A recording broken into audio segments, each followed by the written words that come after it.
Hello दोस्तों, कैसे हो आप। मैं मुकेश चौधरी आपका स्वागत करता हूं हमारे यूट्यूब चैनल पर। तो है आज मैं लेकर आया हूं सभी कंपटीशन के एग्जामों में जनरल मैथ आती है उनके सभी के फॉर्मूले जो जो है आपके सीईटी 10+2 ग्रेजुएशन दे रखा है और उसमें आपके एयरफोर्स वाई ग्रुप और आर्मी पुलिस वीडियो और राजस्थान पुलिस के जो भी एग्जाम होते हैं उनमें जो चैप्टर आते हैं उन सभी चैप्टरों के है मैं फॉर्मूले लेकर आया हूं। आज है लगभग आपको 5-6 चैप्टरों के फॉर्मूले दिखेंगे। नेक्स्ट क्लास में आगे के चैप्टर के तो लगभग 2 या 3 क्लास में आपके क्या है सारे जो जनरल मैथ हैं उनके फॉर्मूले और मेथड उनमें आपको देखने को मिलेंगे। ध्यान से देखो कि ये चीजें हैं, यदि आपने जो फॉर्मूले वाली और मेथड वाली जो क्लासें हैं आपने कंटेस्ट कर ली, पॉइंट टू पॉइंट कंटेस्ट कर लिया, तो इससे आपके क्या फायदा रहेगा, इससे आपके ये फायदा रहेगा कि टाइम मैनेजमेंट, जो टाइम मैनेजमेंट होता है वो है आपके आसान हो जाएगा। देखो जो पॉइंट टू पॉइंट बात करूंगा मैं इन फॉर्मूलों की तो आपको पता चल जाएगा क्या याद रखना जरूरी है और क्या याद रखने की जरूरत नहीं है, ये ध्यान करना है। तो देखो आज है हम हैं जो महत्वपूर्ण है फॉर्मूले हैं, सूत्र है, इंपॉर्टेंट फॉर्मूले है, वो है देखने जा रहे हैं। तो पहले आपको क्या दे रखा है, ध्यान से देखो। पहले है कौन से चैप्टर की आपको है फॉर्मूले दे रखे हैं, आपको है पहले है सबसे पहले परसेंटेज जो चैप्टर है, जो प्रतिशत चैप्टर है उसके है फॉर्मूले देखने को मिल रहे हैं और इसमें है आपको है क्या क्या याद रखना है और क्या क्या है आपको है कंटेस्ट करना है वो देखो। सबसे पहले आपको ये बोला गया है कि जो परसेंटेज होता है, प्रतिशत होता है, वो होता है क्या है, प्रतिशत का अर्थ क्या होता है, प्रतिशत का अर्थ होता है प्रति सैकड़ा। क्या प्रति सैकड़ा क्या होता है, प्रति सैकड़ा, प्रति सैकड़ा आप याद रखोगे। तो उसके बाद में है आपके यानी पर हंड्रेड की बात कर रहा है। हिंदी मीडियम और इंग्लिश मीडियम वाले सभी के लिए है ये इंपॉर्टेंट है, ये नहीं है कि भाई आप केवल और केवल हिंदी मीडियम वाले देखो, इंग्लिश मीडियम में जो भी है वो भी है, इनको है तैयार करेगा क्योंकि हिंदी इंग्लिश दोनों भाषाएं साथ में दे रखी है। यहां पर है अतः जो प्रतिशत है वे भिन्न है, क्या है, भिन्न है, जिसका हर 100 है तथा अंश कोई भी संख्या हो सकती है। प्रति सैकड़ा, प्रतिशत यानी प्रति सैकड़ा, और इसमें जो अंश की संख्या है वो कोई भी संख्या है और इसका हर क्या है 100 है, 100 है। तो आप देखो इसमें आगे क्या दे रखा है, किसी प्रतिशत को भिन्न में बदलने के लिए यदि हम प्रतिशत की संख्या है और प्रतिशत की संख्या को भिन्न में बदलते हैं तो उसमें क्या करते हैं, 100 का है 100 का क्या करते हैं भाग देते हैं, 100 से डिवाइड करते हैं। ये ध्यान करना आपको, छोटी से छोटी चीज ये है, सभी एग्जाम के लिए इंपॉर्टेंट है। ये 3 क्लासें तो सभी को देखनी है जिनके हैं मैथ पढ़नी है। बाद में है आपको कैसे दे रखी है, इसके लिए एग्जाम्पल भी आप लिखो। यदि आपको 30% दे रखा है, 30% को आप हटाओगे तो 100 का भाग लगाओगे और 100 का भाग लगाओ 30/100, 0 से 0 कट कर रहे हो तो 0.3। इस प्रकार कुछ भी लिख सकते हो। जैसे 50% की बात करूं, 50% हटाओगे तो 50/100 लिखोगे और इसको कट करोगे तो 1/2 यानी 0.5 लिख सकता हूं क्या, तो 0.5 आ जाएगी, ये आ जाएगी आपके संख्या। तो प्रतिशत को है आपको क्या किसमें बदलना आना चाहिए, संख्या में। बाद में दे रखा है, नेक्स्ट दे रखा है किसी भिन्न को प्रतिशत में बदलने। यदि कोई है भिन्न दे रखी है, भिन्न को प्रतिशत में काम उल्टा करना है, यानी भिन्न को प्रतिशत में बदलोगे तो किससे गुणा करोगे, 100 से आप क्या करोगे मल्टीप्लाई करोगे। बाद में यहां पर कोई एग्जांपल ले सकते हो, 2/5 दे रखा है, 2/5 को है 2/5 भिन्न दे रखी है, कोई संख्या दे रखी है, उसको 100 से गुणा करोगे तो कितना प्रतिशत आ रहा है, 40% आ रहा है। ध्यान से देखो आपके जो है परसेंटेज की जो है टेबल है, परसेंटेज की जो वैल्यू है प्रत्येक जो याद रखनी है उसका चार्ट जो है आपको सामने दिख रहा है। उसमें किस किस का है, जो संख्या है, जो भी संख्याएं दे रखी है, कौन कौन सी संख्या, एक दे रखी है, एक को है आप है डिवाइड करोगे एक से तो एक ही रहना। यहां पर है डिवाइड किया गया है, जो संख्या है उनका डिवाइड यहां पर किया गया, यहां पर आपके क्या लिखा हुआ परसेंटेज, जितना भी प्रतिशत है वो दे रखा है, यहां पर डिवाइड किया हुआ। तो इनको है याद रखना है, ये छोटी छोटी चीजें संख्याएं याद रहेगी तो एग्जाम में आप सेकंडों में काम करोगे। मोस्ट इंपोर्टेंट लगा लेना इनको। संख्या एक है, इसको एक से डिवाइड करोगे तो एक ही आ रहा है, एक आ रहा है। तो एक जब है तो परसेंटेज किसके बराबर होगा? 100% के बराबर होगा। बाद में संख्या 1/2, 1/2 का मतलब क्या हो जाएगा? 0.50। एक में 2 का भाग दे रहे हो, 0.50 आएगा, और 0.50 का परसेंटेज निकालोगे, यानी इन सभी संख्याओं को किसे गुणा करोगे? 100 से गुणा करोगे तो सीधा आ जाएगा आपके परसेंटेज। अभी बताया कि परसेंटेज कैसे निकालते हैं भिन्न का, और जब परसेंटेज दे रखा है तो भिन्न कैसे निकाल सकते हैं, तो सभी में है ये प्रयोग करना है। उसी के अनुसार 1/3, 1/3 को है 100 से गुणा करोगे, भाग दोगे, डिवाइड कितना आएगा? 0.33। आगे कंटिन्यू संख्या चलती जाएगी, आवर्ती संख्या है। और परसेंटेज की बात करो तो 33 से ही 1/3% हो जाएगा। ऐसे ही 1/4 को लेना, 1/5, 1/5 का दे रखा है। आगे है जैसे 1/6 की संख्या दे रखी है, 6 कैसे लिख सकते हो? 1/7 लिख सकते हो, 1/8, 1/9 है। इनमें है 1/9 का, जो एक में 9 का भाग देते हो 0.11 आ रहा है, और इसका जो है परसेंटेज में मान आ रहा है वो कितना आ रहा है? 11.11%। ये मिसर बिन में दे रखा है 11 से ही 1/9। इस प्रकार है आपको 1/10 का करना है, बाद में 1/11 का, 1/12 का। जब आपको ये कंडीशन निकालनी है तो डिवाइड करना है, 1 को 10 से डिवाइड करोगे 0.1 आ रहा है, और बाद में 10 परसेंटेज निकाल रहे हो तो जो भी भिन्न दे रखी है उसको किससे गुणा करोगे? 100 से। तो 0 से 0 कट कर रहा हूं तो परसेंटेज निकालूंगा तो कितना आ जाएगा? 10%। 10 आ रहा है तो ये 10 हो जाएगा। प्रत्येक में काम यही करना है, और इनको क्या करना है? बार बार प्रैक्टिस करके कंठस्थ ही करना है। ये मान लो भले संख्या 1/12 का लिख दिया, 0.083 होता है, और परसेंटेज क्या हो गया? 8 से 1/3 परसेंटेज, या पॉइंटों में लिखो तो 8.33%। 1/14 का हो जाएगा, वैसे ही 1/15, 1/15 की कंडीशन है वैसे ही हो जाएगी, 1/16 की हो जाएगी, बाद में 1/17 की हो जाएगी, 1/18, 1/19 और 1/20। 20 की कंडीशन है, कर सकते हो, सभी है, परसेंटेज निकाल सकते हो, डिवाइड कर सकते हो। ज्यादा है, टाइम नहीं लेना है भाई, सीधा है, जितना शॉर्टकट काम हुए उतना है समझना है। 1/21 दे रखा है, 1/22, 1/23, 1/24, 1/25 तक आपको है कंठस्थ करना है। क्या करना है? याद करना है। बार बार आपको है मिलाकर, बार बार इनका है सॉल्यूशन करके ये कंठस्थ ही करना। आपके दिमाग में छपना ही चाहिए कि ये चीजें जो है 1 से लेकर 25 तक की जो अनुपात की संख्याएं दे रखी है, 1 से लेकर 1/1 से लेकर 1/25 तक की संख्याएं आपको ध्यान में रखनी है। यहां पर 1/11, 1/12, 1/14, 19 दे रखा है, 20 दे रखा है। आगे देखो जो क्रमागत है परसेंटेज है, क्रमागत परसेंटेज का क्वेश्चन आए, इनमें सीधा आएगा तो आपको याद रहेगा, वो बता दोगे। और यदि संख्या बाहर आ रही है तो आप है परसेंटेज निकालना आपको आ रहा है, और परसेंटेज दे रखा है तो आप क्या निकाल सकते हो? भिन्न निकाल सकते हो। अब है आगे क्या करना है, आपको क्रमागत प्रतिशत दे रखा है। क्या दे रखा है? यदि संख्या में पहले x% की वृद्धि हो, पहले क्या हो? x% की वृद्धि हो या कमी हो, या तो वृद्धि हो रही है या कमी हो रही है, क्रमागत हो रही है, ये ध्यान करना आप। तथा फिर y% की वृद्धि या कमी हो रही है। कमी हो रही है तो माइनस लगा रहे हो, और वृद्धि हो रही है तो क्या लगाना है? प्लस लगाना है, ये याद रखना है।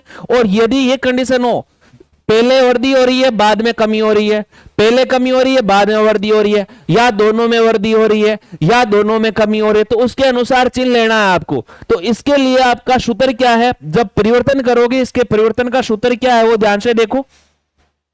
यहां पर है दे रखा है प्रभावी प्रतिशत परिवर्तन, कितना परिवर्तन हो रहा है वो देखो।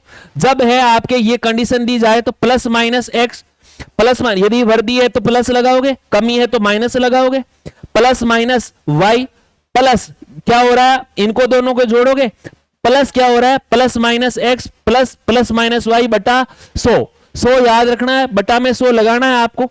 अब इसमें है कमी जो हो रही है, यहां पर है वृद्धि हो रही है, तो वृद्धि हो रही है तो प्लस लगा दिया, और कमी हो रही है तो क्या लगा दिया? माइनस लगा दिया, ये याद रखना है। नेक्स्ट में देखो, देखें आपके है क्या दे रखा है। दूसरा जो टॉपिक है, पहले टॉपिक में आपने क्या किसकी बात की? परसेंटेज की। और दूसरे टॉपिक में किसकी बात की थी? आपने लाभ और हानि, प्रॉफिट एंड लॉस। लाभ हानि दे रखा है, प्रॉफिट एंड लॉस दे रखा है। इसमें क्या क्या याद रखना है? इस साइड हिंदी वाले के दे रखे, इस साइड इंग्लिश वाले, जो इंग्लिश मीडियम है उनको है इस साइड से पूरा पढ़ना है कंटिन्यू। तो इसमें क्या दे रखा है, पहले है लाभ दे रखा है। लाभ का सूत्र क्या होता है, लाभ और हानि, प्रॉफिट एंड लॉस की बात कर रहे हैं। तो लाभ का सूत्र क्या होता है, विक्रय मूल्य माइनस क्रय मूल्य, बाद में हानि, लॉस क्रय मूल्य माइनस विक्रय मूल्य। तो इसका मतलब क्या है, यहां पर है लाभ दे रखा है, आपको कोई संख्या दे रखी है, मान लो कोई संख्या है, कोई वस्तु है, आप 800 रुपए में खरीद रहे हो, ये क्रय मूल्य हो गया। और यदि आप विक्रय कर रहे हो किसमें, 1000 रुपए में कर रहे हो, तो सूत्र क्या हो जाएगा, लाभ क्या हो जाएगा, लाभ विक्रय मूल्य जो संख्या है 1000 में से क्या घटा रहे हो, 800 घटा रहे हो, तो लाभ कितना हो जाएगा, 200 रुपए का लाभ हो जाएगा। और यही सूत्र है, जो विक्रय मूल्य जितने में बेचा है उसमें से है जितने में खरीदा है उसको घटा लो, तो आपके प्रॉफिट आ जाएगा कितना, 200 रुपए। लाभ प्रतिशत, जब आपको लाभ पता है, आपने लाभ ज्ञात किया या आपने हानि ज्ञात की है, तो प्रतिशत में बदलोगे, लाभ प्रतिशत निकालोगे, तो लाभ में किसका भाग दोगे, क्रय मूल्य का, और गुणा किसे करोगे, 100 से। तो लाभ प्रतिशत का हो गया बराबर लाभ बटा क्रय मूल्य गुणा 100। हानि प्रतिशत का क्या हो जाएगा, हानि बटा क्रय मूल्य गुणा 100। विक्रय मूल्य का क्या हो जाएगा, जब विक्रय मूल्य पूछा जाए तो क्रय मूल्य गुणा 100 प्लस लाभ प्रतिशत बट्टा 100। ये बात केवल किसकी आई है, जब लाभ हो, जब क्या हो, लाभ हो। लाभ के लिए यहां पर प्लस लग रहा है। विक्रय मूल्य का सूत्र जब आपके यहां पर क्या हो, हानि हो, हानि दे रखा है, उसके अनुसार ये सूत्र लगाना, विक्रय मूल्य बराबर क्रय मूल्य गुणा 100 माइनस हानि प्रतिशत बटा 100। यहां पर हानि प्रतिशत है, यहां पर लाभ प्रतिशत है तो प्लस, हानि प्रतिशत है तो माइनस। क्रय मूल्य का सूत्र क्या लिखना है, क्रय मूल्य बराबर विक्रय मूल्य गुणा 100 बटा 100 प्लस लाभ प्रतिशत। यहां पर क्या है, लाभ है, प्लस का किया हुआ है। क्रय मूल्य का सूत्र जब है क्या, हानि, हानि है तो माइनस है। क्रय मूल्य बराबर विक्रय मूल्य गुणा 100 बटा 100 माइनस हानि प्रतिशत हो जाएगा। जब आगे की कंडीशन देखो क्या दे रखा है, जब दो वस्तुओं का क्रय मूल्य, जब दो वस्तुओं का क्रय मूल्य समान हो, दो वस्तुओं का क्रय मूल्य क्या दे रखा है, समान हो, तथा लाभ व हानि प्रतिशत समान हो, तो न लाभ होता है और ना हानि होती है। ध्यान से देखना क्या बोल रहा है, जब दो वस्तुओं का क्रय मूल्य समान हो, क्रय मूल्य समान दे रखा है, और लाभ प्रतिशत या हानि प्रतिशत दोनों में से कोई, लाभ और हानि, ये नहीं है कि केवल एक है, दोनों लाभ व हानि, लाभ और हानि दोनों बराबर हो रही है, तब क्या करना है, इसमें प्रश्न में पूछा जाए, ऑप्शन में सीधा क्वेश्चन आता है कि यदि दो वस्तुएं हैं जिनका क्रय मूल्य समान है और 20% वृद्धि हो रही है और 20% कमी हो रही है, तो उसमें टोटल परिवर्तन कितना होगा। तो आपको बिना सोचे समझे ही कौन सा लगाना है कि उसमें ना तो वृद्धि होती है और ना ही कमी होती है, आपको सीधा ऑप्शन में है टिक करना है। और यह क्वेश्चन है ज्यादातर एग्जामों में आया हुआ है। जब क्रय मूल्य समान हो और लाभ हानि क्या हो, असमान हो, यहां पर ध्यान करना, असमान हो, तो लाभ या हानि प्रतिशत क्या होगा वो ध्यान से देखना। जब इसमें क्या आ जाएगा आपके x माइनस वाई बटा 2, यानी x क्या है, जब आपके लाभ हो रहा है और y क्या है, हानि हो रही है, तो x माइनस वाई बटा 2%। जब विक्रय मूल्य समान हो, ध्यान से देखना, यहां पर क्रय मूल्य की बात हो रही है, यहां पर विक्रय मूल्य समान हो और लाभ हानि प्रतिशत भी क्या हो, समान दे रखा है, लाभ और हानि प्रतिशत समान दे रखा है, विक्रय मूल्य समान हो, तो क्या करना होता है, तब आपको सूत्र लगाना है सीधा एक्स स्क्वायर बटा क्या 100 गुणा प्रतिशत। एक्स स्क्वायर क्या हो रहा है, जितनी वृद्धि हो रही है, जितनी कमी हो रही है उसको लेना है। 50 है तो 50 से 50 का लेना है आपको, और यदि 100 है तो 100 लेना है। यहां पर बोला है कि समान, जो एक्स का मान किसको बोला हुआ है, एक्स बोला हुआ है। जब हानि या लाभ प्रतिशत 20 दे रखी है तो आपको यहां पर 20 का स्क्वायर लिखोगे। यदि आपको क्या दे रखा है, विक्रय मूल्य समान दे रखा है, ध्यान से देख लो, दोनों के एग्जाम्पल देख लो आप। यदि इसके है दोनों समान दे रखे हैं तब तो कोई परिवर्तन नहीं हो रहा है, लाभ हानि और क्रय मूल्य समान है तो कोई परिवर्तन नहीं है, ना तो लाभ है ना हानि है। और इसमें क्या दे दिया जाए, दोनों अलग अलग है, तो यदि आपके है 30% का लाभ हो रहा है और 10% की हानि हो रही है, तो बटा में क्या लिखूंगा, तो 20 बटा क्या हो जाएगा, 10% के आपके कंडीशन आ जाएगी, लाभ है हानि है, प्लस का आ रहा है तो क्या हो जाएगा, लाभ हो जाएगा, माइनस का आ रहा है तो क्या हो जाएगी, हानि हो जाएगी। इस प्रकार हो गया। यदि विक्रय मूल्य समान है और लाभ, आपके लाभ और हानि भी समान है, तो आपको यदि एक्स का मान, लाभ भी 20% है और हानि भी क्या है 20% है, दोनों समान है और दोनों वस्तुओं का विक्रय मूल्य समान है, तो आपको यह सूत्र लगाना है, यानी x की जगह आप क्या लिखोगे, 20 का होल स्क्वायर बटा क्या 100। 20 का क्या होता है 400 और बटा में 100 है, तो ये हो जाएगा 4%। 4% प्लस का हो रहा है तो क्या हो जाएगा, आपके लाभ हो जाएगा। और यदि माइनस का हो रहा है, यहां पर देखो क्या बोला है, हो तो हानि प्रतिशत होगा, सीधी केवल और केवल क्या होगी, हानि होगी। 4% परसेंटेज है, प्लस का है तो हानि है, प्लस का है तो लाभ है, और जब माइनस का है तो हानि है। ये ध्यान रखना है, मैं बार बार बोल रहा हूं। आगे क्या दे रखा है इसमें, इधर देख लो, प्रॉफिट दे रखा है, लॉस दे रखा है, इंग्लिश वाले जो भी है जितने भी हैं उनके इस साइड फॉर्मूले दे रखे। आगे है तीसरा जो टॉपिक दिख रहा है आपको, छूट डिस्काउंट। और इसमें है पहले छूट का सूत्र क्या होता है, डिस्काउंट का सूत्र देख लो आप। छूट बराबर अंकित मूल्य, अंकित मूल्य जितना वस्तु पर अंकित किया हुआ मूल्य है उसमें से विक्रय मूल्य घटाओगे तो आपके छूट का सूत्र हो जाएगा। विक्रय मूल्य बराबर है अंकित मूल्य माइनस छूट, अंकित मूल्य बराबर विक्रय मूल्य प्लस छूट, यानी अंकित मूल्य निकालना है तो दोनों का योग हो जाएगा। आपको सीधा याद रखना है, इनका प्रतिशत निकाल रहे हो तो वही बात, जैसे आप लाभ प्रतिशत निकाल रहे तो लाभ बटा क्रय मूल्य गुणा 100 लिख रहे, और यदि आपको क्या निकालना है, छूट का प्रतिशत निकालना है तो छूट बटा अंकित मूल्य, प्रारंभिक मूल्य क्या होगा, अंकित मूल्य होगा। तो आपको क्या करना है, छूट के बटा में क्या लिखना है, अंकित मूल्य, और गुणा में परसेंटेज निकाल रहे हो तो 100 से गुणा करना है, ये हो जाएगा। विक्रय मूल्य, विक्रय मूल्य यदि आपको निकालना है तो अंकित मूल्य गुणा 100 माइनस छूट बटा, छूट की बात कर रहा है तो माइनस लगेगा, ये सीधी सी बात है, प्लस मत लगा देना, माइनस छूट बटा 100 आ रहा है। और अंकित मूल्य का सूत्र निकाल रहे हो, अंकित मूल्य बराबर विक्रय मूल्य गुणा 100 बटा 100 माइनस छूट प्रतिशत, उल्टा हो जाएगा इसका, अंकित मूल्य की जगह विक्रय मूल्य, विक्रय मूल्य की जगह अंकित मूल्य, ये दोनों क्या हो रहे हैं, उल्टे हो रहे हैं। तो ये ध्यान करना, लाभ और हानि का पढ़ लिया हमने, 3 टॉपिक पढ़ लिए, परसेंटेज, लाभ हानि और छूट, 3 टॉपिकों के हैं सूत्र पढ़े हैं और इनको कंठस्थ करना है। ये इसलिए बता रहा हूं कि हर जो चैप्टर आएंगे, जैसे हमने एवरेज पढ़ लिया, एवरेज में ज्यादा सूत्र भी काम नहीं आते, सीधा एक फॉर्मूला काम आता है, वो आपने लिख लिया। ये है सभी चैप्टर में लेकर आऊंगा, तब है आपके कंठस्थ होने चाहिए, ये कंठस्थ हो जाएंगे। ये क्लास से पहले इसलिए डाली है ताकि आप इन 2 क्लासों या 3 क्लासों में जिनमें फॉर्मूले आ रहे हैं उनको कंठस्थ कर लो, और हर चैप्टर में आपके हैं वहां काम आ जाए, कहीं पर समस्या नहीं आए।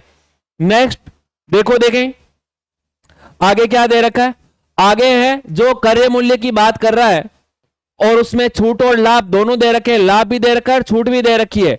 यहां पर क्या है, क्रय मूल्य है तो क्रय मूल्य बराबर अंकित मूल्य गुणा 100 माइनस छूट परसेंट बटा 100 प्लस लाभ। जब लाभ दे रखा है, छूट दे रखी है और अंकित मूल्य दे रखा है तो आप क्या निकाल सकते हो, क्रय मूल्य निकाल सकते हो। और क्रय मूल्य है आप वापस है कब, यहां पर है प्लस हो रहा है, लाभ हो रहा है तो प्लस का चिन्ह लगा रहे हो, और छूट का बोला है तब माइनस का चिन्ह लगाओगे, और हानि और छूट दोनों की बात की है तब आप किसका चिन्ह लगाओगे, माइनस का चिन्ह लगाओगे। ये ध्यान रखना है आपको। यदि अंकित मूल्य पर D% छूट देने के बाद लाभ या हानि का प्रतिशत होता है तो क्या बोला हुआ है आपको, MP बटा CM, यहां पर है MP बटा CM, MP बटा CP दे रखा है, बराबर है यहां पर 100 प्लस P बटा 100 माइनस D। तो यहां पर है प्रॉफिट हो रहा है, P का मतलब हो गया आपके प्रॉफिट और D का मतलब हो गया डिस्काउंट, छूट हो गया। तो अब इसमें है दोनों का अनुपात पूछ लिया जाए तो आपको क्या करना है, 100 प्लस माइनस P बटा, यानी अंकित मूल्य और जो क्रय मूल्य है उनका है आप अनुपात निकाल रहे हो। अनुपात निकालोगे तो किस प्रकार निकालोगे वो देखो, MP बटा CP बराबर 100 प्लस माइनस P प्रॉफिट बटा 100 माइनस डिस्काउंट, डिस्काउंट में है छूट में माइनस का लगा रहे, लगा दिया। आगे क्या दे रखा है, लाभ के लिए धनात्मक चिन्ह होगा, सीधी सी बात बोली है इसमें, और हानि के लिए क्या, ऋणात्मक चिन्ह होगा। और दूसरी बात और भी बोल देता हूं, छूट के लिए भी क्या होगा, ऋणात्मक। अब है नेक्स्ट जो है टॉपिक है, 3 टॉपिक हमने पढ़े, 3 टॉपिक के देखे। टॉपिक नंबर 4 साधारण ब्याज। साधारण ब्याज में कौन कौन से सूत्र काम आते हैं, ध्यान से देखो। साधारण ब्याज का सूत्र होता है समुद्र बटा 100, यानी समय, मूलधन और दर, आप ऐसे भी लिख सकते हो समुद्र बटा 100, समुद्र का यानी से का समय हो गया, मुंह का मूलधन हो गया, और दर का क्या हो गया, दर बटा 100। ये हो गया आपके किसका, साधारण ब्याज का सूत्र। और इसी सूत्र से केवल मूलधन निकालना है, तो मूलधन को इधर रखने दो, रख दो, और इनको सभी को है इस साइड लेके आ जाओ। 100 को लिखूंगा तो भाग में आ जाएगा, और समय और दर 100 को है गुणा में आ जाएगा, और समय और दर किस में आ जाएगा, भाग में आ जाएगा। इसी सूत्र से मूलधन का सूत्र निकाल सकते हो, समय का निकाल सकते हो, और दर का सूत्र निकाल सकते हो। मिश्रधन, मिश्रधन क्या होता है? जब हम किसी व्यक्ति को राशि देते हैं, 10,000 राशि दे दी, और 1 साल बाद में मान लो 2,000 का ब्याज हुआ है, तो जो राशि है, राशि मूलधन है, उसका और ब्याज का जो योग होता है, जब आपको 1 साल बाद में व्यक्ति ब्याज सहित राशि देगा तो 12,000 रुपए देगा, तो उसका मतलब क्या हो गया? वो मिश्रधन है। ब्याज और जो मूलधन है उनका योग है, वो किसके बराबर होता है? मिश्रधन के बराबर होता है। मूलधन आगे है, मिश्रधन बराबर मूलधन प्लस ब्याज हो गया।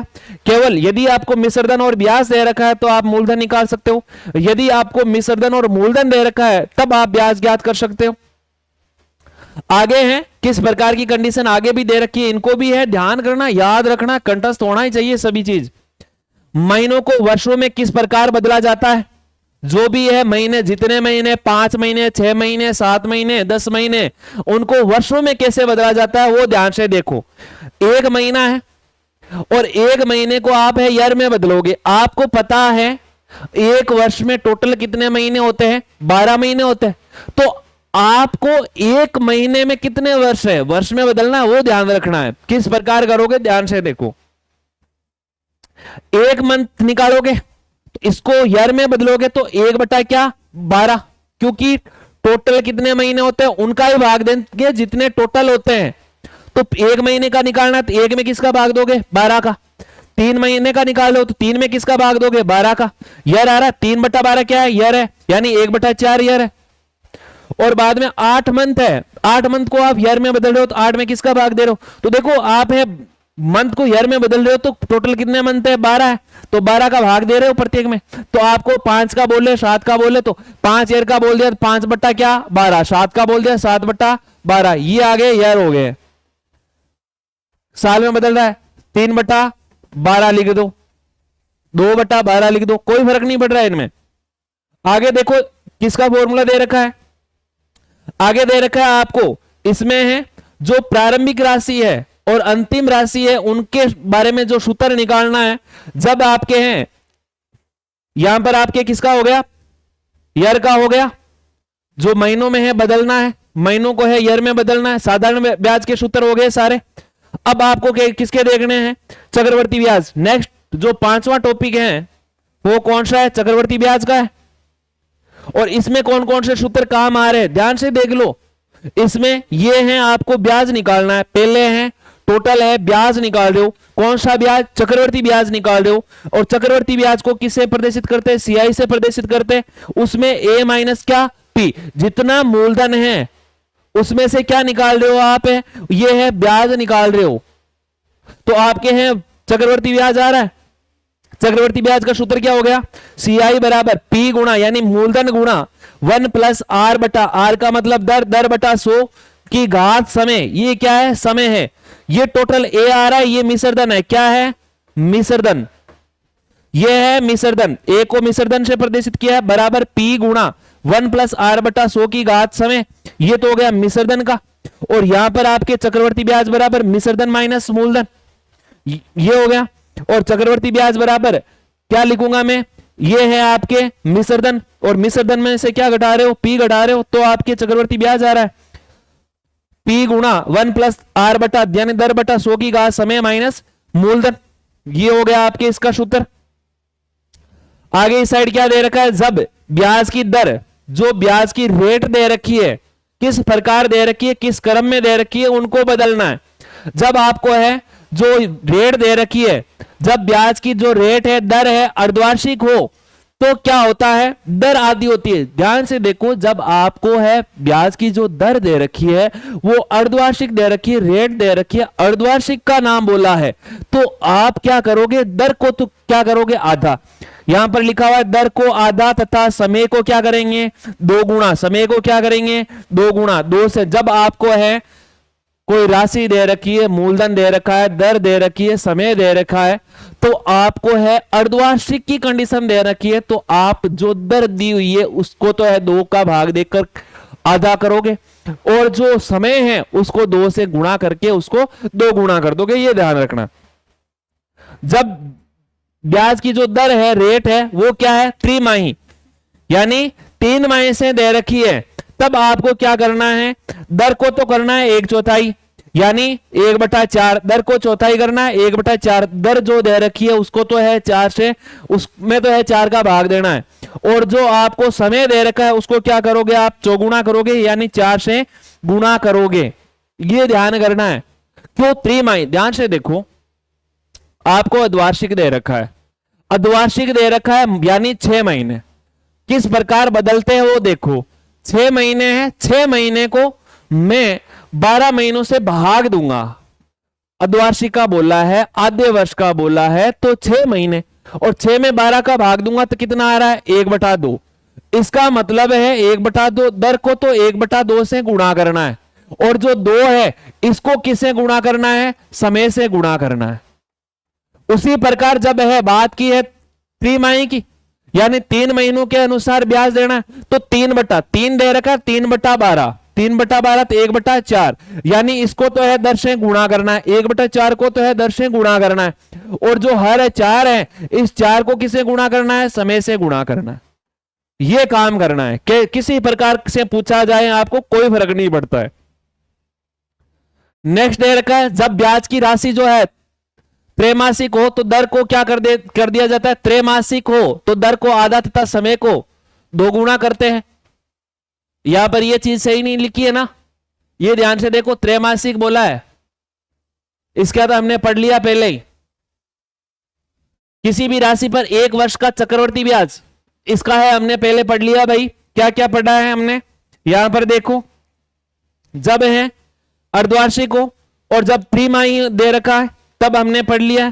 त्रैमासिक उसकी कंडीशन नहीं दे रखी है। अभी यदि हमें है 5 माही का दे तो 5/12, 7 माही का दे तो 7/12, तो 7/12 के अनुसार ही गुणा करेंगे और उसका ही भाग देंगे, वही काम करना है।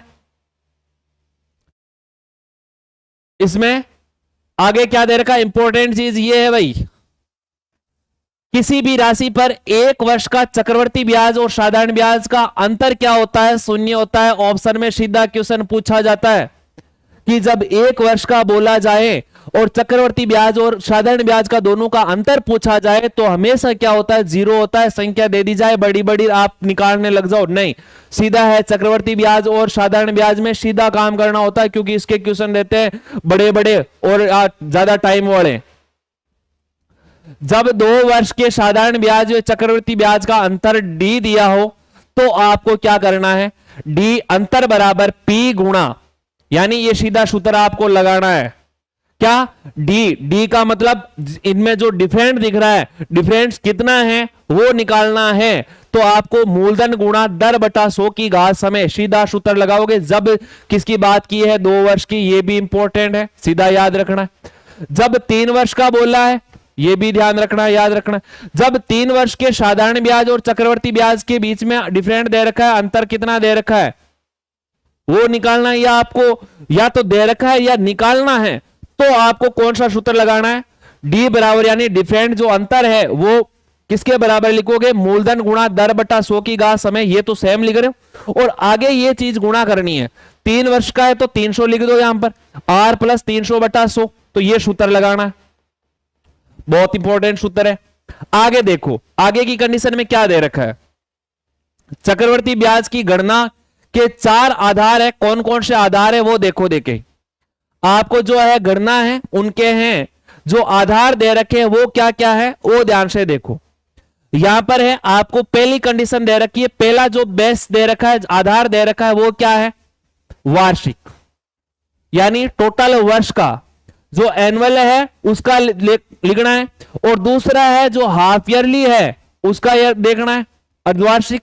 तीसरा है त्रैमासिक, और बाद में चौथा कौन सा है, मासिक, यानी 1 महीने का, 1 महीने का बोला है। जब आपको है इस कंडीशन में दिया जाए, वार्षिक दिया जाए तो दर कितनी है, 8% है, जो दे रखी है वही है। यर वही है, 1 वर्ष है तो 1 वर्ष की बात की है। और जब आपके हैं अर्धवार्षिक दिया जाए तब दर को क्या करना, आधा। अभी मैंने जो लाइनें बताई है उनका शॉर्टकट सारणी बना के लिखी हुई है। बाद में अर्धवार्षिक है उसको r/2 यानी जो दर है उसको आधा करेंगे और जो समय है उसको 2 गुना करेंगे। जब त्रैमासिक, देखो त्रैमासिक का भी दे रखा है सही, यहां पर त्रैमासिक हो तो दर को आधा तथा समय को, दर है आधा नहीं है, ये चीज यहां पर सही नहीं लिखी है, बस ये ध्यान करना है। दर को है 1/12 से गुणा करेंगे, ये ध्यान करना है। त्रैमासिक, जब ब्याज की राशि त्रैमासिक हो तो ये काम करना है। यहां पर क्या करना है, r/4%, 4 गुणा समय, ये लिखना है। ध्यान से देख लेना वापस। त्रैमासिक दे रखा है तो r/ जो त्रिज्या दे रखी है उसको 4 से भाग देना है और जो समय दे रखा है उसको 4 से गुणा करना है। जब मासिक दे रखा है, 1 महीने की बात कर रहा है, 1 महीने का ब्याज निकालना है तो दर को तो है किससे भाग देना है, 12 से, और समय को किससे गुणा करना है, 12 से। ये काम करना है। जो भाग में इसमें होगा तो वो उससे समय में गुणा में हो जाएगा। अब देखो, देखें इसमें है सारणी भी देख लो। पास्कल जो अनुपात है, अनुपात का चैप्टर आगे है भाई, ये है सारणी, इस अनुपात वाले में काम आएगी। और इसमें जो है ब्याज है वो भी दे रखा है ना, हाँ सीधा ही देख लो, इसे ही देख लो, ये सारणी और ये सारणी समझ लो दोनों पहले। यहां पर जो पास्कल जो नियम है, जो पास्कल रूल है, उसका अनुपात का जो सूत्र क्या होता है वो देख लो। इसमें किस प्रकार है, जब समय दे रखा है और अनुपात आपको पूछा है तो किस प्रकार आप निकालोगे। 2 साल के लिए आपको पूछा है, 2 साल के ब्याज की बात कर रहा है, तब आप क्या लिखोगे, 2:1 लिखोगे। और 3 साल के लिए बोला है तो 3:3:1 लिखोगे। 4 साल के लिए बोला है, 4 ईयर के लिए बोला है तो 4:6:4:1 लिखोगे। 5 साल के लिए बोला गया है तब 5:10:5:1। बस ये सीधे पास्कल अनुपात आपको याद रखने, 2 साल के लिए, 3 साल के लिए, 4 साल के लिए, 5 साल के लिए। अब बात आ रही है आपके साधारण ब्याज की, जो सिंपल इंटरेस्ट है और चक्रवर्ती ब्याज दे रखा है, उनकी जो टेबल है वो किस प्रकार है वो देखो। देखें, जब आपके हैं ये कंडीशन दे रखी है, ये दर दे रखी है, तब एसआई कितना है, सीआई कितना है, एसआई कितना है और कितने साल के लिए है। जब आपको है 2% की दर दे रखी है, रेट दे रखी है, और आपको है एसआई सिंपल ब्याज निकालना है, कितने साल के लिए, 2 साल के लिए, तो वो किस प्रकार है, ये 4% हो जाएगा। 2 साल के लिए 2 गुणा 2, 4% हो रहा है। और जो सीआई है, चक्रवर्ती ब्याज है, वो ज्यादा होता है। आपको पता है कि साधारण ब्याज है वो तो एक बार ब्याज होता है, और चक्रवर्ती यानी ब्याज का ब्याज साथ में लेते हैं, तो जो है चक्रवर्ती ब्याज है वो ज्यादा ही होगा, साधारण ब्याज हमेशा कम होता है। और 1 साल के लिए दोनों क्या होते हैं, बराबर होते हैं। तो यहां पर 2 साल, 1 साल के लिए बराबर हो गया, और 2 साल के लिए क्या हो गया, 4% हो गया, और सीआई कितना हो गया, 4.4% हो गया। बाद में 3% यदि दर है, 4% है, 5% है, 6%, 7%, 8, 9, 10, ये दरें दे रखी है। और ये ऐसा ही दे रखी है, यानी आपके साधारण ब्याज की प्रतिशत दर दे रखी है, जो प्रतिशत में दे रखा है, जो साधारण ब्याज है उसका प्रतिशत दे रखा है इस साइड। कब, जब 2 साल की बात की जाए, यहां पर दे रखा है 2 साल के लिए 2:1 ले रहे हैं। 2:1 की कंडीशन के अनुसार देखो 2 है, यहां पर 2 है, 2 साल के लिए 2, 4 हो गया। बाद में 2 साल के लिए 3% है तो 6 हो गया। 2 साल के लिए 5 हो गया 10, 2 साल के लिए 6 12, 2 साल के लिए 7 14 हो रहा है। तो ये तो साधारण ब्याज तो सीधा है, साल को आप दर से गुणा कर रहे हो तो आ रहा है। साधारण ब्याज की जो दर है, प्रतिशत है, वो तो ऐसे आ रही है। लेकिन आपको किसका निकालना है, चक्रवर्ती ब्याज का। इनका याद रखना है, बस इनको है कंटस्ट करना है। 3 साल की बात करें और दर वही है, 1%, 2%, 3%, 10 तक दे रखा है। 3 को 10 से गुणा करूंगा तो कितना आ रहा है, 30%। और इस साइड में है आपके चक्रवर्ती ब्याज, याद रखना है। ये यदि कंटस्ट कर लोगे, बार बार इनको लिखोगे तो कंटस्ट हो जाएगा। आगे है, आपने पढ़ लिया, कौन सा टॉपिक पढ़ा है अभी, टॉपिक 4 पढ़ लिया, 5 पढ़ लिया, 6 देखो, अनुपात और समानुपात। क्या दे रखा है इसमें, अनुपात क्या होता है वो देख लो, डेफिनेशन देख लो पहले। दो या दो से अधिक समान प्रकार की राशियों या मात्राओं के बीच के तुलनात्मक संबंध को क्या कहते हैं, अनुपात कहते हैं। अनुपात की परिभाषा याद रखनी है। बाद में है क्या दे रखा है, अनुपात में संख्याओं को समान इकाई में होना चाहिए। जब अनुपात की बात करें तो समान इकाई समान होनी चाहिए। यदि सेंटीमीटर में है तो सेंटीमीटर में, मीटर में है तो मीटर में, किलोमीटर में है तो किलोमीटर में, स्पष्ट बोला हुआ है।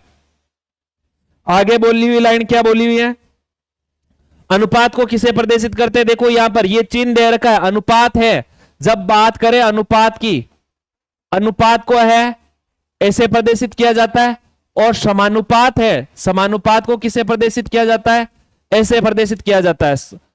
समान को है 4 से और अनुपात को, समानुपात को 4 बिंदु से, और जब अनुपात का बोला जाए तब 2 बिंदु से प्रदर्शित किया जाता है, यह ध्यान रखना है। आगे है यहां पर क्या बोला है, जब 3 संख्याएं दी हो या 4 संख्याएं, 3 संख्या की बात की हुई है, 4 संख्याएं यहां पर दी हुई है।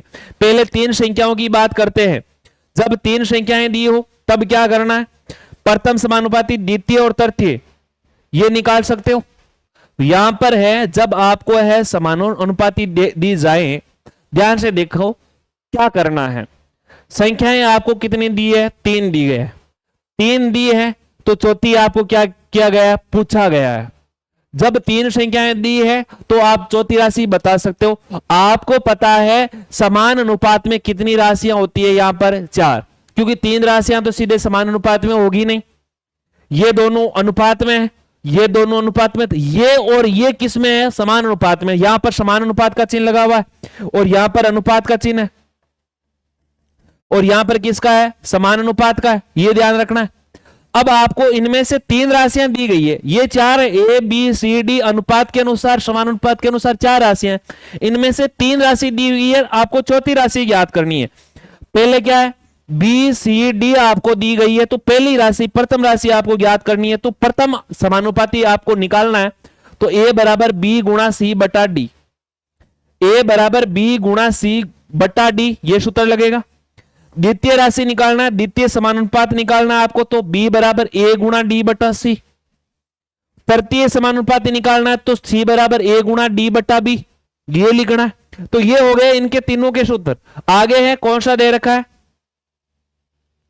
आगे दे रखा है चतुर्थ समानुपाती, यानी 4 जो चौथी राशि है d है। हमने बात की थी 4 राशियों की, a b c और d। जब आपको प्रथम पूछे जाए उनकी बात कर ली, बी पूछा जाए तब बात कर ली, सी पूछा जाए तब बात। ये चतुर्थ अनुपात जो दिख रहा है उसका आपको मान निकालना है, तो आप डी बराबर क्या लिखोगे, बी गुणा सी बटा ए, ये लिखते हैं। बस इनको याद रखना है, सीधा काम करना। आगे क्या दे रखा है, ध्यान से देखो। जब आपको 2 संख्याएं दी है, 2 संख्याएं कौन सी, एक्स और वाई दी संख्या है, या x और या y, ये दोनों में से 2 संख्याएं दी हुई है, तो आपको है मध्य अनुपात किस प्रकार निकालोगे। जब आपको है 2 संख्याएं x y दी गई है तो आप मध्य अनुपात कैसे निकालोगे, तो आपके सूत्र है मध्यानुपाती का, और तृतीय समानुपाती का सूत्र क्या है, मध्य अनुपाती में क्या करोगे, x और y। जब आपको x y संख्याएं दे रखी है, मध्य अनुपात निकालना है, तो सूत्र क्या लगाना है, रूट एक्स वाई। और जब आपको तृतीय समानुपाती पूछा जाए तब आपको क्या करना है, वाई स्क्वायर बटा एक्स लिखना है, इस सूत्र से याद करना। आगे है विलोमानुपात निकालना है, तब आपको क्या करना है, दोनों संख्याओं को है क्या करना है, उल्टा करना है। x अनुपात y दे रखा है तो 1 बटा एक्स 1 बटा वाई, विलोम अनुपात में यानी विलोम करना है, प्रतिलोम करना। वर्गानुपात है, जो वर्गानुपात है उसमें क्या लिखोगे, जो भी संख्याएं हैं x और y है उनको क्या करोगे, रूट वर्ग, जो वर्गमूल है वो निकालोगे। और यहां पर है वर्गमूल, वर्गमूल करना यानी रूट निकालना है। और यहां पर है वर्गानुपात है, यानी वर्ग करना है। जो संख्याएं दे रखी है उनका क्या करोगे, वर्ग करोगे। x और y 2 संख्या दे रखी है, दोनों का वर्ग कर दिया। अनुपात है तो अनुपात में रख दिया। यहां पर वर्गमूल है, वर्गमूल कर रहे हैं, तब यह x का रूट y का रूट लगा दिया। और यहां पर प्रतिलोम कर रहे हैं तो 1 बटा x 1 बटा y अनुपात में लिख दिया। घनानुपात है, यानी आपको है क्या करना है, घात 3 लगानी है, और घन मूलानुपात है यानी घनमूल निकालना है संख्याओं का, तो आपको क्या करना है, ये है घनमूल रूट एक्स और अनुपात घनमूल क्या रूट वाई, ये लिखना है। अब है नेक्स्ट टॉपिक है कौन सा, समय दूरी वाला। अभी हमने बात की है कौन से की, अनुपात समान 6, जो 6 टॉपिक है उनकी बात कर लिए। 7वां टॉपिक है आपके क्या, समय दूरी और चाल, समय दूरी और चाल, टाइम डिस्टेंस एंड स्पीड। इसमें क्या क्या सूत्र है वो ध्यान रखना है भाई। दूरी, चाल और समय के बीच संबंध क्या होता है, पहले तो इनके बीच में क्या रिलेशन होता है वो ध्यान रखना। दूरी बराबर क्या लिखते हैं, दूरी बराबर जो समय है, यहां पर है क्या लिखा है, दूरी बराबर गति गुणा समय, समय बराबर दूरी बटा चाल लिखते हैं। गति को यहां पर है, स्पीड को किससे प्रदर्शित किया गया है, चाल से प्रदर्शित किया गया। तो चाल बराबर क्या लिखते हैं, ध्यान से देख लो, चाल बराबर हम लिखते हैं दूरी बटा समय। जब केवल दूरी पूछा जाए, यहां पर दूरी पूछी गई है तो समय को चाल से गुणा करूंगा, यानी समय गुणा चाल, डी बराबर एस गुणा टी। समय को एस, इसमें स्पीड को है, चाल को एस से प्रदर्शित किया गया है, समय को टी से प्रदर्शित किया गया, डी को डिस्टेंस से प्रदर्शित किया गया। तो ये देखो आपको समय निकालना है, तो समय निकालोगे तो समय को इधर भेज दो, चाल को भाग में भेज दो, दूरी बटा चाल हो जाएगा, डिस्टेंस बटा स्पीड हो जाएगा। बाद में स्पीड निकालना है, चाल निकालना, तो वही है अभी मैंने लिखा है, दूरी बटा समय, डिस्टेंस बटा क्या टाइम। आगे क्या दे रखा है, इकाइयों का जो रूपांतरण, जो इकाइयां हैं यूनिट है, उनका रूपांतरण कैसे किया जाता है वो देखो ध्यान से। तो पहले मीटर प्रति सेकेंड दे रखी है, जो सबसे है छोटी राशि तो नहीं है, इसमें है एमएम भी और है, सेंटीमीटर भी है, वेब भी है, छोटी राशि होती है। मीटर प्रति सेकेंड दे रखा है, इसको परिवर्तन करना है किसमें, किलोमीटर प्रति घंटा में। जब छोटी राशि को बड़ी राशि में प्रदर्शित कर रहे हैं तो 18/5 से क्या करते हैं, गुणा करते हैं, सीधा ध्यान रखना है। आपने क्लासों में है, काफी क्लासों में आपने ये चीजें पढ़ी है, छोटी क्लासों में भी आपने देखा है। किलोमीटर प्रति घंटा को है आपको मीटर प्रति से, यानी जब बड़ी राशि को छोटी राशि में बदलना है तो विपरीत गुणा करना, उल्टा गुणा, 5/18। छोटी राशि मीटर प्रति सेकेंड को किलोमीटर प्रति घंटा में तो 18/5 से गुणा करना, किलोमीटर प्रति घंटा को मीटर प्रति सेकंड में तो 5/18, उल्टा है दोनों का। किलोमीटर प्रति घंटा को है आप किसमें, मीटर प्रति मिनट। देखो कितनी छोटी राशि में बदल रहे हो, किलोमीटर प्रति घंटा को मीटर प्रति मिनट में बदल रहे हो तो 50/3 से गुणा करना है।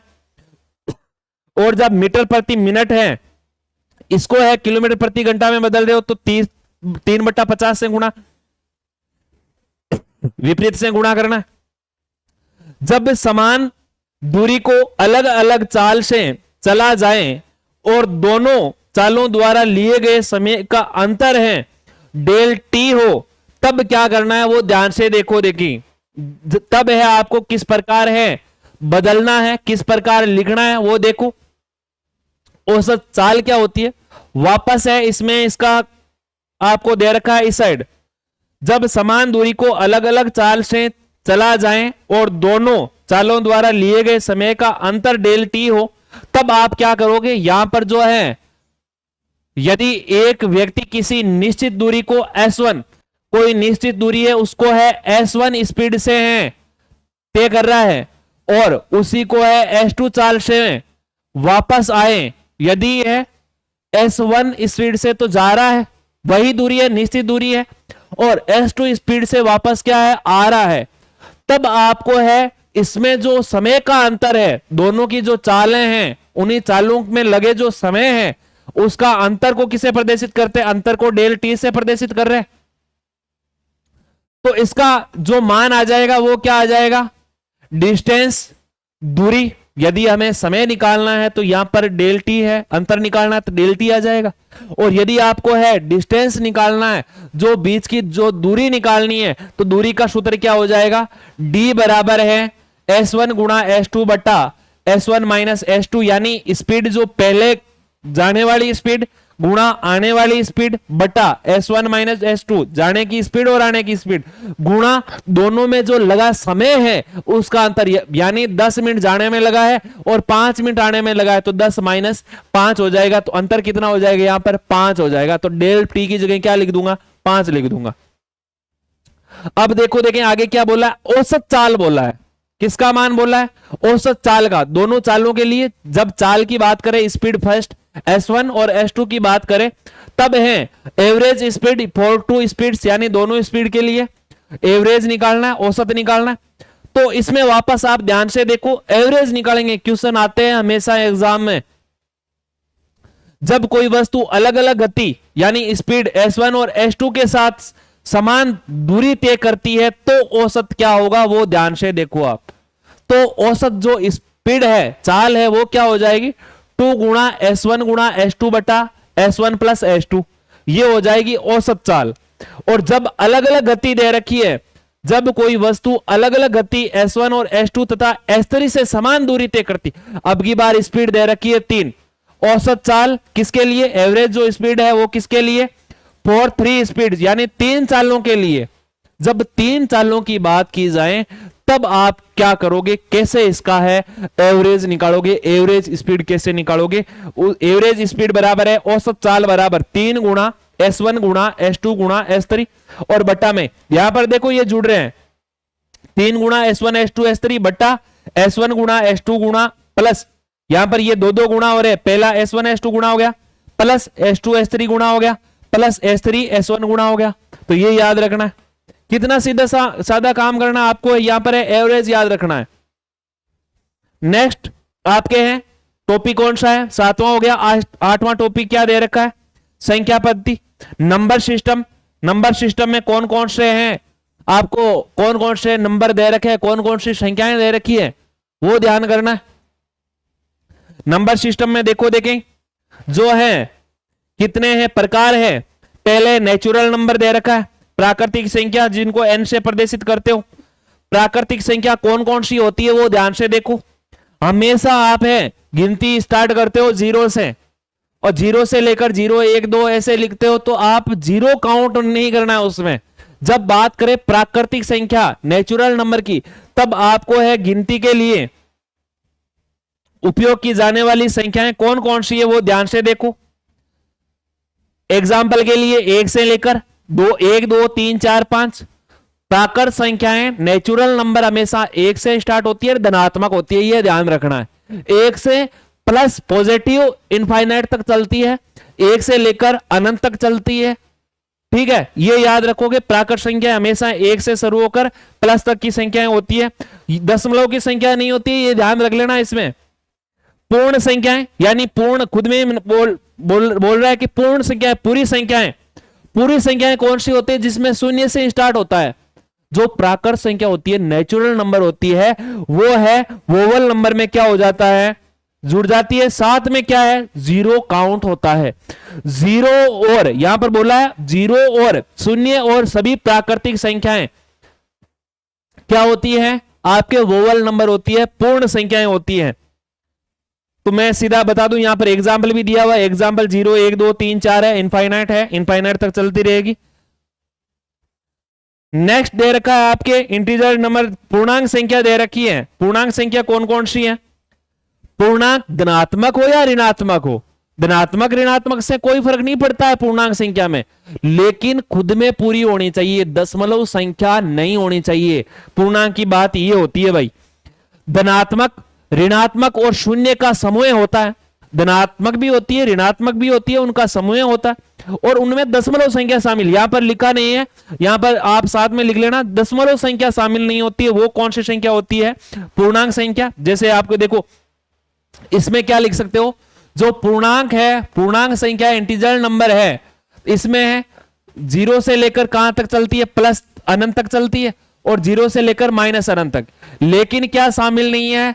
दशमलव संख्या शामिल नहीं है इसमें, यह ध्यान रखना। संख्याएं पूरी है अपने आप में।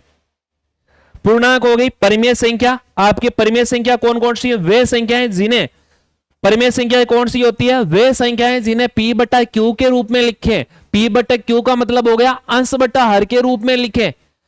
ठीक है, p बटा q के रूप में व्यक्त किया जाता है, तथा जो q है नॉट इक्वल 0, ये भी ध्यान रखना है, यहां पर नहीं लिखा। वे संख्याएं जिन्हें p बटा q के रूप में लिखा जाता है, अंश बटा हर के रूप में लिखा जाता है, और क्यू नॉट इक्वल जीरो, यानी हर जीरो नहीं होना चाहिए। यदि हर जीरो हो गया तो वो संख्या इनफाइनाइट हो जाएगी, और इनफाइनाइट क्या है? अपरिमेय संख्या है, परिमेय संख्या नहीं है। तो ये याद रखना है आपको। नेक्स्ट क्या दे रखा है? नेक्स्ट दे रखा है, आपके एग्जाम्पल भी दे रखा है, जो परिमेय संख्या है प्लस की हो सकती है, माइनस की हो सकती है, उससे कोई फर्क नहीं पड़ता है। 2/3 परिमेय संख्या है, -5/7 परिमेय संख्या है, 4 परिमेय संख्या है, 0.25 परिमेय संख्या है, क्योंकि 0.25 को अंश बटा हर के रूप में लिख सकते हैं। कब? जब पॉइंट हटाएंगे तो 25/100 यानी 1/4, तो 1/4 अंश और हर के रूप में, तो ये कौन सी संख्या है? परिमेय संख्या है, ये ध्यान रखना है। नेक्स्ट है अपरिमेय संख्या। अपरिमेय संख्या जिन्हें P/Q के रूप में नहीं लिखा जा सकता, सीधी सी बात है, उसका विपरीत काम हो रहा है। रूट की जो भी संख्याएं होती है जिनका रूट नहीं निकाल सकते हैं, वो होती है अपरिमेय संख्या। जो चिन्ह दे रखे होते हैं, ई दे रखा है, ए दे रखा है, या आपके पाई दे रखा है, वो भी है क्या है? अपरिमेय संख्याएं होती है। अपरिमेय संख्याएं जैसे इसमें एग्जाम्पल में दे रखा है पाई, √2, √3 और 1.01001 है, यानी अशांत आवर्ती जो संख्याएं होती है जिनका कोई अंत नहीं होता है, वो अपरिमेय संख्याएं होती है। ये ध्यान करना है। वास्तविक संख्याएं, रियल नंबर कौन कौन से होते हैं? सभी परिमेय और अपरिमेय संख्याओं का जो समुच्चय होता है, समुच्चय यानी जो है उनका समूह होता है, उनको ध्यान करना है। यहां पर कौन सी है? परिमेय भी है, अपरिमेय भी है, उनको क्या बोलते हैं? वास्तविक संख्याएं। जो रियल में देख सकते हैं वो है वास्तविक संख्याएं। जब बात करें आप आयोटा की, आयोटा को प्रदर्शित करते हो, आयोटा बराबर क्या लिखते हो? √-1 लिखते हो, तो ये कौन सी संख्या है? काल्पनिक संख्या है। कौन सी संख्या है? काल्पनिक संख्या है, ये वास्तविक संख्या नहीं है। इसके अनुसार आप बता सकते हो, जैसे √-5 की बात करूं, √18 की बात करूं, तो ये क्या है? काल्पनिक संख्या है। जब रूट के अंदर माइनस आ जाए तो वो कौन सी संख्या है? काल्पनिक संख्या है। और हमें रियल नंबर पूछा है, वास्तविक संख्या बोला है, तो ये 5 हो गया, -2, पाई, ये सारे परिमेय और अपरिमेय सारी संख्याएं हैं, वो रियल नंबर होती है, जिनको 8 से प्रदर्शित करते हैं। इवन नंबर यानी सम संख्या। इवन नंबर कौन सी है? सम संख्या है। सम संख्याएं कौन सी होती है? वे संख्याएं जो 2 से विभाजित होती है, 2 का भाग जाता है, ठीक है, यानी 2, 4, 6, 8 है जो सम संख्या है, उनमें है भाग जा रहा है 2 का। विषम संख्या, ओड नंबर कौन कौन से है वो ध्यान से देखो। वे संख्याएं जो 2 से विभाजित नहीं होती है, 1, 3, 5, 7, 9 है, 2 से 2 का भाग नहीं जाता है इनमें, तो ये विषम संख्या है। अभाज्य संख्या, प्राइम नंबर कौन कौन से हैं? जिनके केवल 2 गुणनखंड हो। अभाज्य संख्या जिनमें स्वयं जो संख्या है उसके और एक के अलावा अन्य संख्या का भाग नहीं जाता है, वो कौन सी है? अभाज्य संख्या। जिनके यहां पर देखो क्या लिखा हुआ है, जिनके केवल 2 गुणनखंड हो, एक और स्वयं, यानी केवल और केवल मात्र 2 गुणनखंड, एक तो एक हो और या स्वयं हो, वो कौन सी संख्या है? अभाज्य संख्या है। अभाज्य संख्या छोटी और सम अभाज्य संख्या कौन सी है? 2 है, और बाकी सारी विषम अभाज्य संख्या है। सारी अभाज्य संख्या विषम है, केवल मात्र एक संख्या है 2 है जो सबसे छोटी है और सबसे अलग सम संख्या है, विषम है, बाकी की विषम संख्या है। बाद में क्या है? यहां पर है भाज्य संख्याएं। कौन सी संख्या है? भाज्य संख्याएं। भाज्य संख्याएं कौन सी है? वे संख्या जो 2 से अधिक गुणनखंड हो, जिनमें है 2 से अधिक गुणनखंड हो, 4 हो, 6 हो, 8 है, 2 का 4 में 2 का भी भाग जा रहा है, 4 का भी जा रहा है, 1 का जा रहा है। और सहअभाज्य संख्या, सबसे इंपॉर्टेंट सहअभाज्य संख्या कौन सी होती है भाई? ये ध्यान कर लेना। सहअभाज्य संख्या वो संख्या होती है, ऐसी संख्याओं का जोड़ा जिनका महत्तम समावर्ती बोले तो एचसीएफ, ठीक है। एचसीएफ क्या होता है? 1 होता है। बात करूं मैं 3 और 4 की बात करूं तो 3 और 4 है, एक कौन सी अभाज्य संख्या है? सहअभाज्य संख्या है। कौन सी संख्या है? सहअभाज्य संख्या। क्यों? 3 और 4 का दोनों का एचसीएफ में निकालूं तो वो कितना आ रहा है? 1 आ रहा है। वे संख्याएं सहअभाज्य संख्याएं कौन सी होती है? वे संख्याएं जिनका एचसीएफ होता है वो क्या होता है? 1 होता है। देखो 2 और 3 की बात की है, 2 और 3 का है एचसीएफ 1 होगा, दोनों में है। 5 और 9 में 1 होगा, 16 और 21 में एचसीएफ, यानी दोनों में कॉमन जो संख्याएं हो रही है, सर्वनिष्ठ जो संख्याएं हो रही है वो क्या हो रहा है? 1 हो रहा है। तो ये सहअभाज्य संख्या है, ध्यान रखना। अब जो संख्याएं हैं उनको किस प्रकार बांटा गया है, उनको ध्यान से देखो, किस प्रकार डिवाइड किया गया है संख्या को। मैथ्स यहीं से स्टार्ट होती है भाई। ज्यादा से ज्यादा हार्ड मैथ पढ़ने के लिए आपको छोटी छोटी जो बेसिक चीजें हैं उनको तैयार करना होता है। ये भले ही कोई है एनडीए की क्लास, एनडीए वाला बंदा देख रहा है, या एयरफोर्स एक्स ग्रुप और नेवी की क्लास वाला बंदा देख रहा है, तो उनके लिए सबसे ज्यादा इंपॉर्टेंट रहने वाली है। टॉपिक भले ही नहीं दे रखे हैं ये, लेकिन ये जो बेसिक चीजें हैं ये सबके आती है, जो है मैथ्स पढ़ता है। अब जो नंबर है, संख्या है, उनको किस प्रकार डिवाइड किया गया है, ध्यान से देखो। दो प्रकार की संख्याएं होती है, या तो होती है काल्पनिक और या वास्तविक। संख्याओं को दो भागों में बांटा गया है। किस में बांटा गया है? दो भागों में बांटा गया है। संख्या है, नंबर को दो भागों में। कौन से? रियल नंबर और क्या? आपके काल्पनिक, वास्तविक संख्या और काल्पनिक संख्या। अब देखो, काल्पनिक संख्या इस साइड रह गई, जिसको समिश्र संख्या भी आगे है, बांटते हैं समिश्र संख्या में। रियल नंबर कौन कौन से होते हैं? पहले तो दो भाग आए, दो भाग किसके? संख्या के, रियल नंबर और काल्पनिक संख्या। ठीक है, बाद में जो वास्तविक संख्या है उसको दो भागों में बांटा गया है। पहले संख्या के दो भाग, वास्तविक संख्या को वापस दो भागों में। कौन से? परिमेय संख्या और अपरिमेय संख्या, दो भागों में बांटा गया। परिमेय संख्या के वापस प्रकार कौन कौन से? ध्यान से देखो, परिमेय संख्या के दो प्रकार है। यहां पर है भिन्न दशमलव और पूर्णांक। भिन्न में कौन से हैं? वापस अलग अलग बांटा गया। जैसे इनको है बांटा गया है, बढ़िया तरीके से, शानदार तरीके से समझोगे तो पता चल जाएगा कौन कौन सी है। परिमेय संख्या, एक तो भिन्न दशमलव में, एक दे रखी है पूर्णांक, यानी 1/3 या 3.5 इस प्रकार दे रखा है, तो ये प्रकार है। और एक है 3, 4, ये पूर्णांक में। तो ये परिमेय संख्या के दो प्रकार है। अब वापस भिन्न दशमलव है, इनके कितने प्रकार है? ये दो प्रकार। कौन से? एक सम्मित दशमलव, यानी एक सम्मित हो रहा है, यानी 0.5 हो रहा है, ये है आपके सम्मित दशमलव। दशमलव को दो भागों में बांटा गया, जो भिन्न दशमलव है। सम्मित दशमलव, एक असम्मित जो आवर्ती है, यानी अशांत आवर्ती है, उस टाइप की दशमलव में। और जो पूर्णांक है वो किस प्रकार होता है? पूर्णांक को कितने भागों में बांटा गया है? ऋणात्मक, धनात्मक और शून्य। पूर्णांक को तीन भागों में बांटा गया, जो इंटीजर नंबर है उनको तीन भागों में बांटा गया। धनात्मक संख्या को वापस किस प्रकार बांटा गया वो देखो, जो है आपके हैं धनात्मक संख्या को है वोवल नंबर, पूर्ण संख्या। धनात्मक संख्या को है, इसमें है आपके पूर्ण संख्या। और पूर्ण संख्या को वापस दो भागों में बांटा गया है। ठीक है, एक तो जीरो संख्या, जीरो शामिल हो रही है। पूर्ण में कौन कौन सी शामिल होती है? जीरो। धनात्मक को वोवल नंबर लिखा है, पूर्णांक संख्या है। दो पूर्ण संख्या, सॉरी पूर्णांक नहीं है, पूर्ण संख्या है।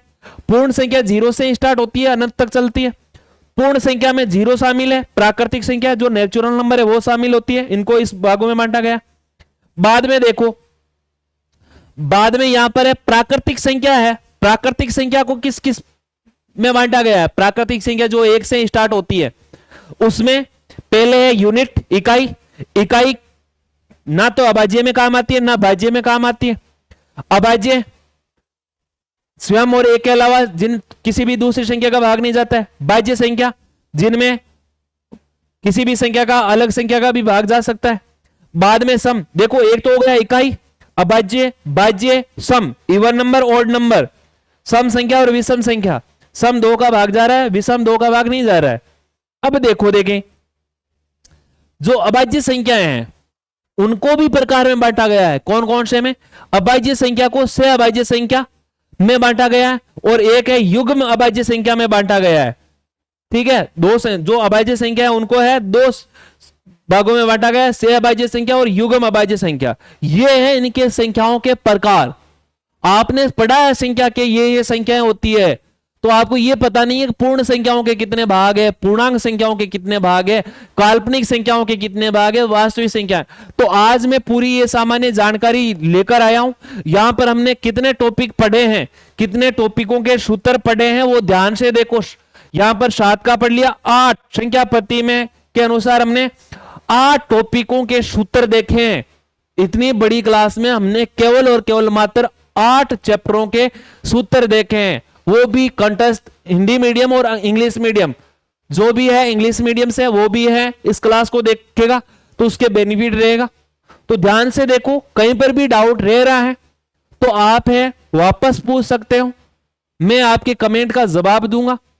और जितना हो सके आप इस वीडियो को शेयर करें और हमारे YouTube चैनल को है सब्सक्राइब करें। ये तो भूलना ही नहीं है, बार बार बोल रहा हूं, हर चीज जो आपके काम की है वो आपको इस चैनल पर देखने को मिलेगी। आपके पॉइंट टू पॉइंट है जो मैथ्स है बेसिक लेवल से है तैयार हो जाएगी, वो गारंटी मेरी है। आप बस कंटिन्यू एक एक आधे घंटे की जो क्लासें हैं वो तो देखते जाओ, मैथ्स तैयार नहीं हो जाए तो मेरे को बोल देना। आपने पहले है चैप्टर है एवरेज पढ़ा था, एवरेज में ज्यादा कोई फॉर्मूले भी नहीं थे तो सीधा पढ़ लिया। अब मैं सारे चैप्टरों के फॉर्मूले कंटिन्यू बता रहा हूं, 2-3 क्लास में फॉर्मूले कंप्लीट हो जाएंगे। तो उसके बाद में हम वापस जो चैप्टर हैं वो हैं, जो जो चैप्टर आपके हैं वो हम कंटेस्ट करेंगे, उनके हैं पीवाईक्यू और एमसीक्यू क्वेश्चन करेंगे। तो इसको है ज्यादा से ज्यादा लाइक करना, शेयर करना और जितना हो सके अच्छा कमेंट करना और सब्सक्राइब करना मत भूलना। आज के लिए इतना ही। जय हिंद, जय भारत।